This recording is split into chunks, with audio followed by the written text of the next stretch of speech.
So I saw this article and it says we need to stop blaming the police. So I wanted to bring this to my audience. You guys know I like to do topics like this because I'm a big advocate to dismantle, dash away the JCF. Political ombudsman Donna Parchment Brown says Jamaicans should stop shunting blame on the police for the country's high number of murders. Speaking on the topic, violence in Jamaica, who has the power to stop it? At a meeting of Rotary Club at Tafar New Heights in St. Andrew last week, the ombudsman defended the men and women of the police force, noting that they are simply an easy target. She says that although there are weaknesses in Jamaican Constabulary Force, Jamaicans cannot continue to disrespect the police without impacting the morale of the police force and potentially their service delivery.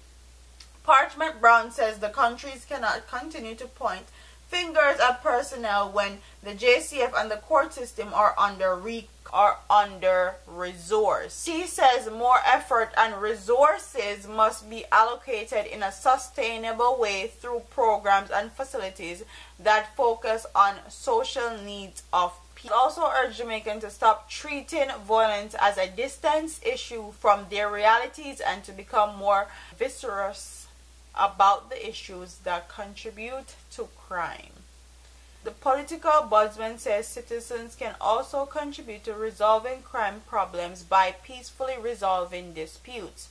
She says that Jamaicans also need to stay informed about how cruelty and disrespect impact others and how poor parenting negatively shapes and influences children. Parchment Brown also called for political aspirants, parties, and their representatives to be careful how they assist in validating crime and violence through their conduct. So, Miss Parchment, who are we supposed to blame? Whose job is it to serve and protect, solve crimes and violence in Jamaica? I guess it's the citizens of Jamaica are supposed to solve murder cases, solve rapes, solve disputes, solve everything that's going on. I guess. Whose job is it? Who's getting paid on a weekly basis to ensure that cases and murders are being solved or investigated? Whose taxpayer money they go in them pocket? Yes, you have valid points in saying that they need to be respected, but how can you respect some organization that has been built on corruption since from the ground up?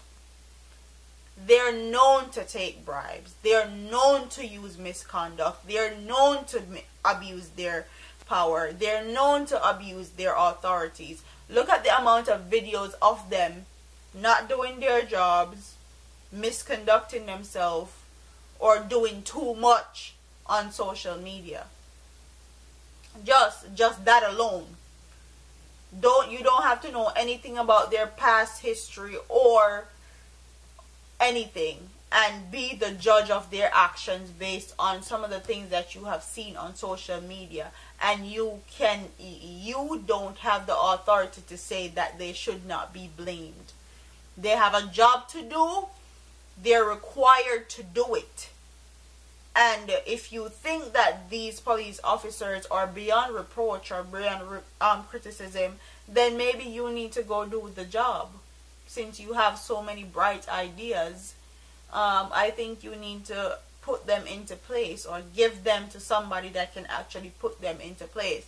She's talking about how parents need to how poor parenting negatively shapes and influences children.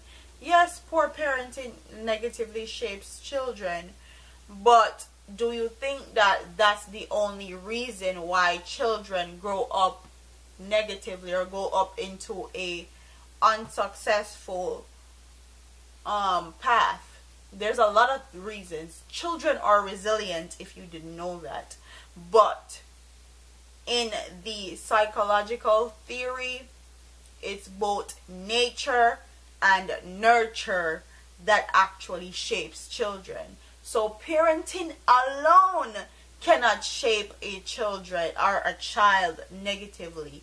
It has to be both parenting and both environment. So if you put a child in a negative environment consistently with crime and violence all around, and you have poor parenting, then what are you going to get? Are you going to expect that this child miraculously come out and turn good? Yes, there are some that are really resilient and can do that, but most of the time they don't at all. So if you have a wonderful parent but they're consistently placed in a negative environment, they don't have any jobs, they don't have any food, they can't finish their education because of poverty, what do you think they're going to turn to? Crime and violence, or whatever is going to bring them money at the time. Stop blaming the police for not doing their jobs? I think not. I think not. And Jamaicans have this notion that we need to stop blaming the police and stop blaming the government and all that.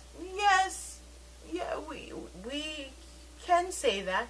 Yes, we need to stop blaming them to a certain extent, but they have gone blameless for decades. Decades. No one has held the JCF, the JDF, the government, or anybody in any political standing accountable for their own actions or accountable for doing their jobs.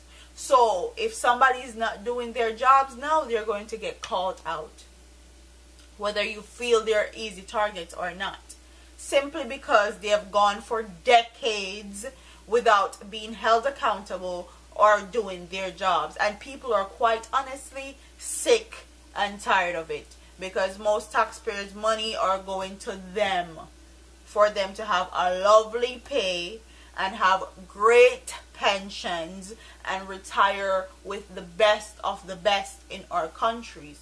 So when people like Miss Parchment come on their high horses and talk about we need to stop blaming the policemen because they're under-resourced and understaffed and they're just so fragile and blameless, talk about their actions and why they're being blamed also in the same context while you're talking about that.